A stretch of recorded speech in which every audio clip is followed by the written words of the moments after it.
Salut Internet et bienvenue dans un nouvel épisode d'une série qui, je le sais, vous tient toujours à cœur. On va passer les prochaines 7 minutes ensemble à nous cultiver à base de faits surprenants, insolites, à ressortir pour bien briller en soirée. Vous savez quoi? Perdons pas plus de temps, c'est parti.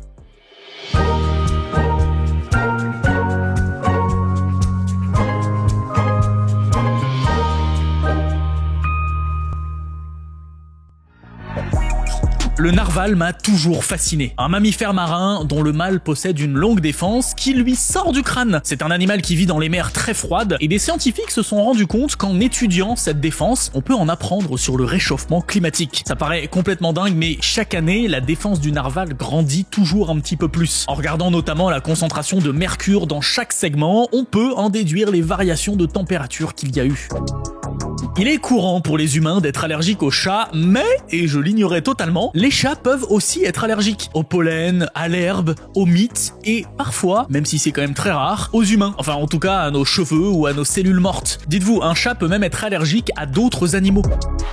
Vous allez vraiment croire que je parle que d'animaux aujourd'hui, mais écoutez-moi ce fait. Elysia est le nom d'un genre de limaces de mer. Des scientifiques ont tenté, pour la science, de couper les têtes de plusieurs d'entre elles. Plus d'accès au cœur, etc. À la surprise générale, les têtes des individus les plus jeunes recommençaient à se nourrir seulement quelques heures après, et une vingtaine de jours plus tard, un nouveau corps avait poussé. Non mais regardez, on voit nettement là où il y a eu la coupure, c'est tellement glauque. Par contre, aucun des corps coupés n'a jamais régénéré de tête, malgré le fait qu'ils réagissaient aux stimuli pendant parfois des mois. C'est là où je me rends compte qu'on est quand même très loin de comprendre tous les êtres vivants de cette planète.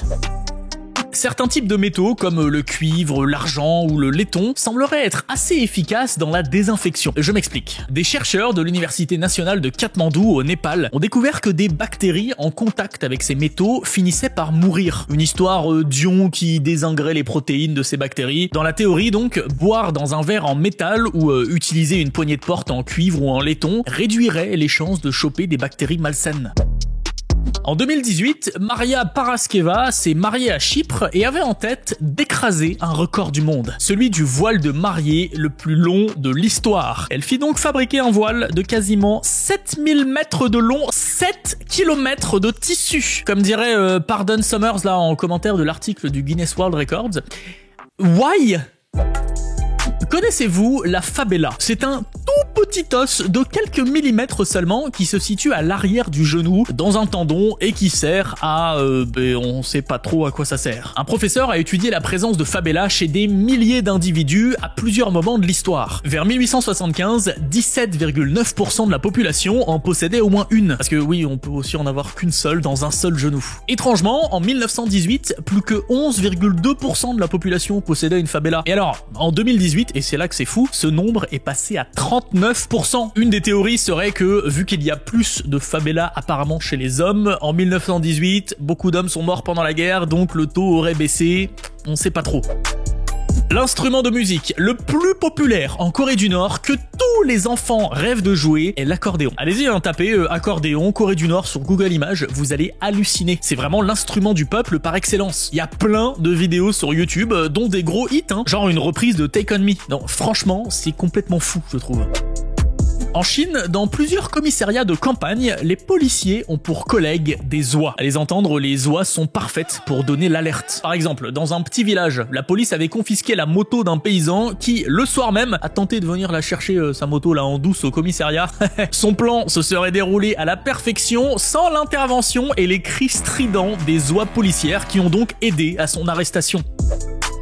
Ceci, messieurs dames, n'est pas le tout premier iPhone. Pour le découvrir, il faut remonter 9 ans auparavant, en 1998, et je vous parle pas d'un prototype. Regardez-moi ce bijou de technologie, un téléphone Vizio, avec la même orthographe que l'iPhone d'Apple, avec le P en majuscule. Quand Steve Jobs a sorti son appareil, Apple et Citco, la boîte du premier iPhone, se sont mis d'accord devant des tribunaux sur le fait que chacune pouvait continuer à utiliser le terme iPhone. Et pourtant, quasiment personne ne connaît le premier.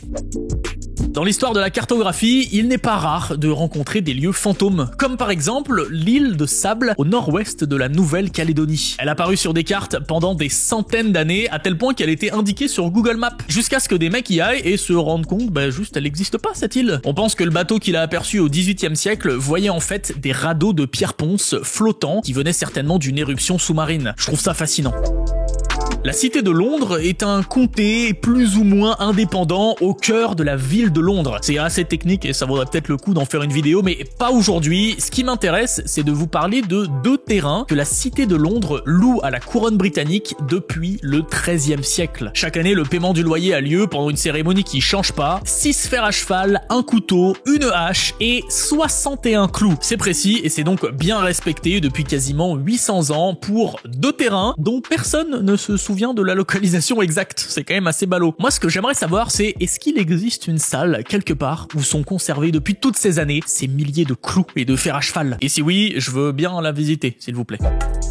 Dans la chair de la quasi-totalité des mammifères se trouve une molécule très particulière, le galactose alpha 1 3-galactose. Et il est possible pour un homme d'être allergique à cette molécule et donc à tout type de viande rouge. Parfois cette allergie se déclenche d'un coup en consommant de la viande, mais la plupart du temps, voici les responsables. Ixodes ricinus, Amblyoma americanum et il y en a d'autres, des espèces de tiques. Mon Dieu, ce que c'est immonde les tiques. Mais ouais, il est possible de devenir allergique à de la viande rouge à cause d'une tique. Et bien souvent on parle pas de petites intolérances, mais d'allergies très violentes.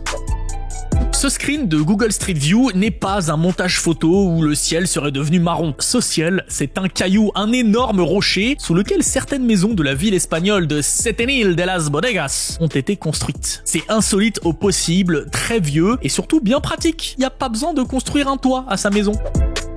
2 jours après la naissance de sa fille, Blue Ivy Carter, Jay-Z a sorti une chanson en son honneur. On peut y entendre les premiers pleurs de son enfant, qu'il a donc crédité à la chanson. 12 jours plus tard, Glory rentrait dans le top 100 le plus célèbre aux États-Unis, le classement du Billboard. Blue Ivy Carter est donc devenue la plus jeune personne à apparaître dans ce top 100 à l'âge de 24 jours. Le plus âgé, lui, pour info, était Tony Bennett à atteindre le top 100 à l'âge de 85 ans et 2 mois. En 1864, la province de Schleswig-Holstein, qui était danoise, passe aux mains des Prussiens. Les habitants ont pour interdiction notamment de célébrer leur ancienne patrie et il est condamnable d'afficher un drapeau danois, le fameux drapeau rouge et sa croix blanche. Pas de problème, les mecs ils trouvent rapidement une solution pour contourner le problème, élever une race de cochons bien particulière, le Hussumer, carrément nommé à l'époque le cochon de protestation. Et si vous vous demandez pourquoi, regardez à quoi il ressemble. Avez-vous vu son look? C'est un cochon très rouge avec une grande bande blanche verticale. Un drapeau danois sur pattes. À votre avis, d'où vient la salade César? De Rome peut-être? Absolument pas du tout. Elle a été inventée par un Américain d'origine italienne dans son restaurant au Mexique. La légende raconte que Cesare Cardini a vu son resto submergé de clients le 4 juillet 1924, le jour de la fête d'indépendance américaine. En fait, il s'était installé au Mexique, juste de l'autre côté de la frontière pour éviter la prohibition. Enfin bref, beaucoup de clients, plus assez d'ingrédients, il paraît qu'il a réuni tout ce qu'il avait sous la main et qu'il préparait sa toute désignée salade César devant ses clients aussi amusés que stupéfaits. Parce que c'est quand même bon la salade César. Messieurs dames, comme quoi après presque 7 ans, on arrive encore, vous et moi, à passer de bons moments, à se remplir le crâne de faits surprenants et insolites. Lequel est votre préféré d'ailleurs aujourd'hui? Lequel vous allez vous empresser de répéter autour de vous? N'hésitez pas à m'en dire certains en commentaire, je suis toujours à la recherche de faits surprenants et je pourrais peut-être même les utiliser dans le prochain épisode. Et si vous ne voulez pas le louper, ce prochain épisode, une seule solution, s'abonner. Bouton rouge, la cloche pour activer les notifications, vous devez connaître maintenant à force. Moi je vous dis à très vite pour une prochaine vidéo. Salut Internet!